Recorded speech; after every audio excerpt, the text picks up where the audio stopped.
പുതിയൊരു വീഡിയോയിലേക്ക് എല്ലാവർക്കും സ്വാഗതം.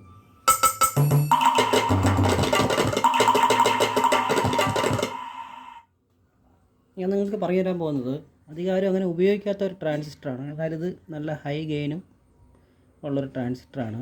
C2883.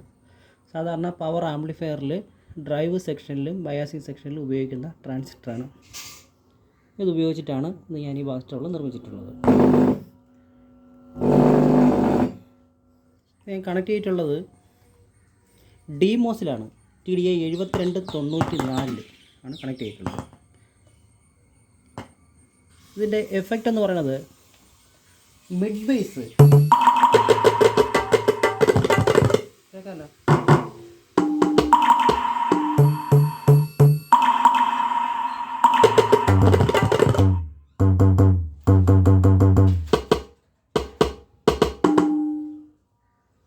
നല്ല മിഡ് ബേസ്, തബല ഇതൊക്കെ കേൾക്കാനായിട്ട് നല്ല ഒരു ട്രാൻസിസ്റ്റർ സർക്യൂട്ടാണിത്.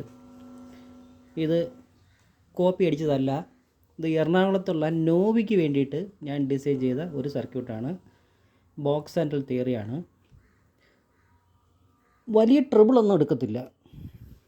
വലിയ ഹൈ ട്രിബിൾ ഒന്നും എടുക്കുന്നു അവകാശപ്പെടാൻ. ട്രിബിളൊക്കെ ഇത്ര തന്നെയാണ്.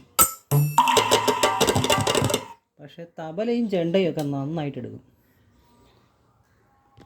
സർക്യൂട്ടിലോട്ട് പോവാം. അപ്പോൾ ഇതാണ് നമ്മുടെ സർക്യൂട്ട്. മറ്റുള്ള ബാസ്റ്ററുമായിട്ട് ഇതിന് ചെറിയൊരു വ്യത്യാസമേ ഉള്ളൂ. ഇതിൻ്റെ ബയാസിംഗ് ഒക്കെ ഒപ്പിക്കാനായിട്ട് വളരെ കഷ്ടപ്പെട്ടു. 560 നമ്മുടെ മൈനസിലോട്ട് പോകുന്ന റെസിസ്റ്റർ. 220 UF കൊടുക്കണം എമിറ്ററിൽ. കളക്ടർ വോൾട്ടേജ് വന്നിട്ട് 5K6 കൊടുക്കണം. 5K6 ആണ് കളക്ടർ വോൾട്ടേജ്. 25 ആണ് 5K6. 5.6 ആണ് കളക്ടർ വോൾട്ടേജ്. അവിടെ തന്നെ ഔട്ട് പോകുന്നുണ്ട് പോസിറ്റീവ് വോൾട്ടേജ്. ഇതിന് 24 വോൾട്ട് വരെ കൊടുക്കാം.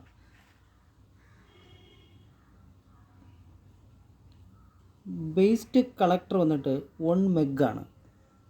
അവിടെ ഒരു 100 PF സാധാ ബയാസിംഗ് പോലെയൊക്കെ തന്നെയാണ്. ഇവിടെ വ്യത്യാസം വരുന്നതെന്ന് വെച്ച് കഴിഞ്ഞാൽ ബാസിൻ്റെ സെക്ഷനിലാണ് ഇവിടെ വ്യത്യാസം വരുന്നത്. സാധാ നമ്മൾ ഇപ്പോൾ ബോക്സ് ആൻഡ് സിസ്റ്റത്തിൽ ഫീഡ്ബാക്ക് വോയിസ് കേൾക്കാനായിട്ട് ഒരു 56, 47 ഇടുന്നതെങ്കിൽ ഇവിടെ വ്യത്യാസമാണ്.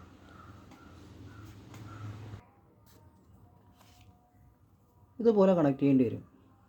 2 സിസ്റ്റമാണ്. കൺട്രോളിൻ്റെ അപ്പർ സൈഡ് ഇപ്പർ സൈഡും NF 56 NF കൊടുക്കുക. ഫീഡ്ബാക്ക് ഔട്ട്പുട്ട് 56 NF കൊടുക്കുക. സെൻറ്റർ പോയിൻറ്റും ഇൻ പോയിൻറ്റുമായിട്ടൊരു 330 NF കണക്ട് ചെയ്യണം. അല്ലാന്നുണ്ടെങ്കിൽ ബാസ് കുറച്ച് കഴിഞ്ഞാൽ ഫീഡ്ബാക്ക് വോയിസ് നല്ല മൈനസായി പോകും. അതാണ് ഈ ട്രാൻസിസ്റ്ററിൻ്റെ ഒരു കുഴപ്പം. 330 കൊടുത്തു കഴിഞ്ഞാൽ ഒരു കുഴപ്പമില്ല. പിന്നെ ട്രിബിൾ സെക്ഷനിൽ, അത് മൈനസ് ഫീഡ്ബാക്ക് സെക്ഷനിൽ 820 PF ആണ് ഇവിടെ കൊടുത്തിട്ടുള്ളത്. ഇത് 1.2 2K2 3K3 ഏതെങ്കിലും ആയിക്കഴിഞ്ഞാൽ ഈ സർക്യൂട്ട് മൊത്തത്തിൽ അടഞ്ഞു പോകും. അങ്ങനെ ഒരു പ്രശ്നം കൂടെ ഇതിനുണ്ട്. അല്ലെങ്കിൽ ഇത് 820 PF കൊടുത്തു കഴിഞ്ഞാൽ ഇത് പെർഫെക്റ്റ് ആണ്. ഇവിടെ 100K ആണ്, ഇവിടെ 47K ആണ്.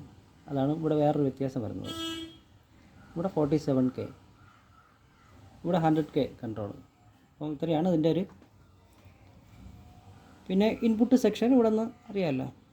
ഇതിന് വേറെ ഗെയിൻ സർക്യൂട്ടൊന്നും കൊടുക്കേണ്ട ആവശ്യമില്ല. ഇത് നല്ല ഗെയിനാണ്, അപാര ഗെയിനാണ് ഇതിന് വരുന്നത്. നല്ല വെയിറ്റുള്ളൊരു വോയിസുമാണ്. ഈ ഔട്ടിൽ 100 UF തന്നെ കൊടുക്കണം, ഫീഡ്ബാക്കിൽ 100 UF തന്നെ കൊടുക്കണം. ഇത് വ്യത്യാസം വന്നു കഴിഞ്ഞാൽ ഇത് ഓണായി വരാനായിട്ട് അല്പം താമസിക്കും. കുറയുമ്പോഴാണ് ഓണായി വരാനായിട്ട് താമസിക്കുന്നതും. അതുമാത്രമല്ല വെയിറ്റ് നന്നായിട്ട് കുറയുകയും ചെയ്യും. വെയിറ്റ് കുറഞ്ഞത് കേൾക്കാൻ ഒട്ടും കൊള്ളത്തില്ല. ഇത്രയും കറക്റ്റായിട്ട് വന്നു കഴിഞ്ഞാൽ നല്ലൊരു പെർഫെക്റ്റ് വോയിസാണ്. പിന്നെ വാട്സാപ്പിലുള്ളവർക്ക് ഞാനിതിൻ്റെ വീഡിയോ, പാട്ട് കേൾക്കുന്ന വീഡിയോ ഇട്ട് തരാം. കോപ്പിറൈറ്റ് പ്രോബ്ലം ആയതുകൊണ്ടാണ് ഇതൊക്കെ ഇട്ട് കൊട്ടി കാണിക്കുന്നത്. ഓക്കെ.